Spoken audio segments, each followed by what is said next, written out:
And welcome everyone. Guess what we're going to talk about today? We're going to talk about what do you do when you get smoked? You get barbecued, you get murdered on a trade and you take a big loss. What are the steps that you need to take immediately to get yourself back in the swing? Now this is more of a psychological topic, obviously, than a strategy-oriented topic, because that's what you're really fighting in this instance, is how do you overcome the psychological damage from a really large loss? And that's what we're talking about. We're not going to talk about the small losses. We're going to talk about the very big losses, the ones that really hurt you emotionally and set your trading back. Those kind that take one trade that wipes out a whole week or a month or maybe even longer. So let's talk about those. Now, these are not the only tips that are out there, but these are some of the basic fundamentals that you can apply immediately right after you take this big loss. Number one, obviously, is to diagnose this mistake and figure out where did you go wrong. Now remember, this is not just a loss. If you've had a strategy and you set yourself a stop loss and it's just part of doing business, it's a very small loss, you can beat yourself to death over that over and over again. But trading, certain things happen, many things happen that are out of your control. So taking small losses is just part of the game.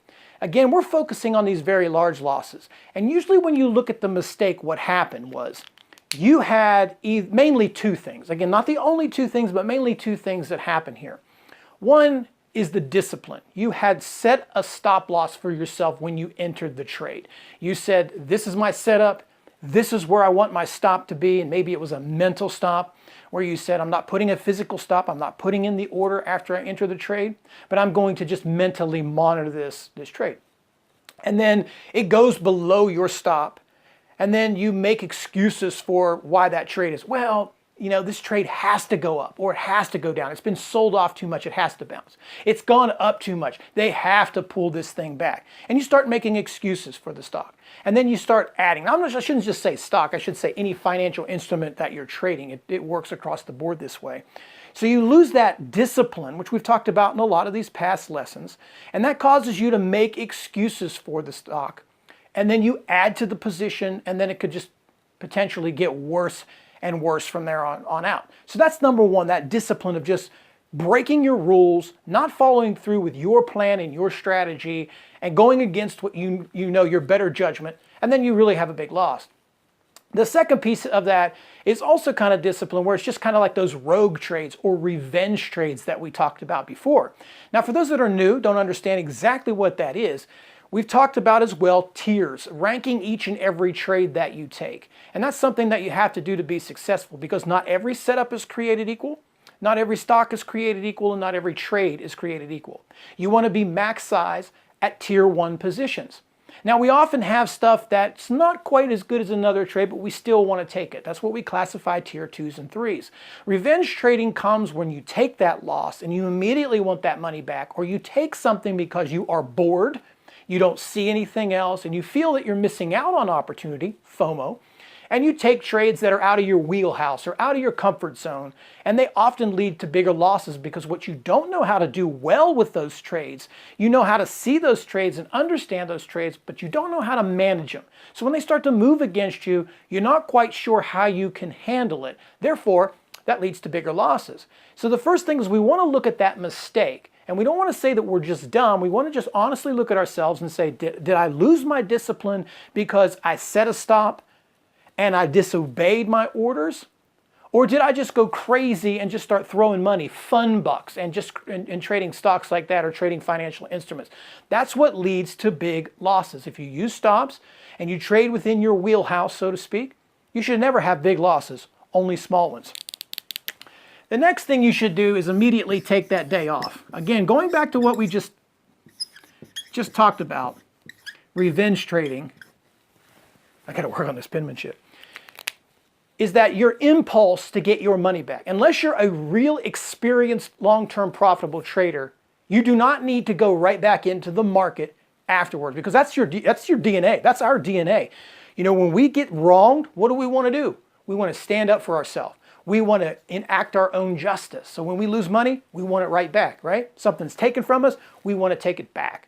And that's what leads to bigger losses, because again, you may not see a great setup after you've lost money, and maybe you're just mentally damaged. I know early on in my career, And sometimes still now, when I get hit with a loss or I get frustrated, I'm a human being. I'm not going to misinform every one of you. Just because I'm a professional trader who's been doing this for years doesn't mean I don't get pissed off at the market. I do. It's not all roses all the time. So there's certain times I got to get up and walk away, because when you get frustrated, you start to lose your composure. When you lose your composure, bad things happen. Now, don't worry about missing out on opportunity, because it's all speculative. If you come back and go, oh, I would have took that trade and made my money back. Don't worry. The market is always open, except for on weekends and holidays. It will be open 100 years from now and 100 years after all of us are dead and gone. There will always be a market, and there will always be another opportunity. Sometimes it just pays to sit back, chill out for a minute, clear your mind, then come back. Now, if you're a swing trader or an investor, this is sometimes where you can get caught in bigger drawdowns because you can't necessarily use stop losses. You may wake up to a bad FDA approval or a big gap down in the market, something that happened overnight that was out of your control. So if you're really struggling as a swing trader, or you're a day trader who's been several losses in a row, and this is not just one big loss, but a multitude of a really bad funk, then maybe you need to stretch that day off to maybe a few days off to get yourself just kind of calm down, change the way that you think and look at the market, and then come back. Again, market's always going to be here. We've talked about this one here too as well. When you do trade again, size down. Now, I don't like paper trading. I'm not a big fan of it. I might give, I don't know, I might give you a pass if you've really taken a big loss and you want to just get back in the rhythm. But I don't really like it, because what you're trying to do is combat the emotions. And without paper trading, with paper trading, you don't have emotions. And to me, that's the most important element of being successful, is controlling those emotions, which is what we're talking about here. When you get plastered, you're trying to control your emotions. So you want to size down. That way, you're not so edgy and jumpy, and you're not just not fidgety. You just want to make sure you get back in the market, take small positions until you can establish some string of momentum or some string of consistency. Then you can slowly nurse your way back into trading, because after you've been hit pretty hard, you're gun shy. You're gun shy when it comes to opportunities, and you're gun shy about just making money, and you're doubting yourself. It's natural to feel that way. I want you to understand it. It's very natural to feel that way. Still some days I feel self-doubt, even after 18 years. So that's always kind of creeps back up there. Don't worry about it. Just trade small. And then understand, this is just part of the game. This is just what we do. Athletes, they get injured. It's part of the game. It comes with the territory. People that race motorcycles like I used to, we crash every once in a while. That's part of the territory. Losing as a trader is part of a territory. I've once said that making mistakes is an awesome thing to do if you learn from them. It's when you continue to repeat them, that's when things really get bad for you. And that's what you want to do. You want to learn from that mistake. But understand this is part of that learning process. In time, those big losses will be fewer and far between. You'll understand and recognize the signs of when you should be in, when you should be out. And that's really what you're trying to figure out, is the signs that were there before the stock wiped out on you, or the stock ripped on you, whatever it might have been. So look back through these. One thing I want you to understand is that's going to happen to you. If it hasn't happened to you already, it's going to happen to you. And it's going to happen to you again. It's something that we deal with, is losses.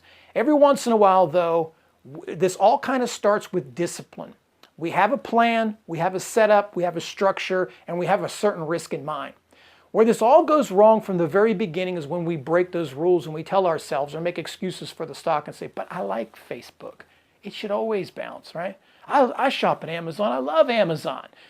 It's gone up so much it should go up again. Somebody should buy this dip. It doesn't always work that way. As they say, the market can remain irrational longer than you can remain solvent.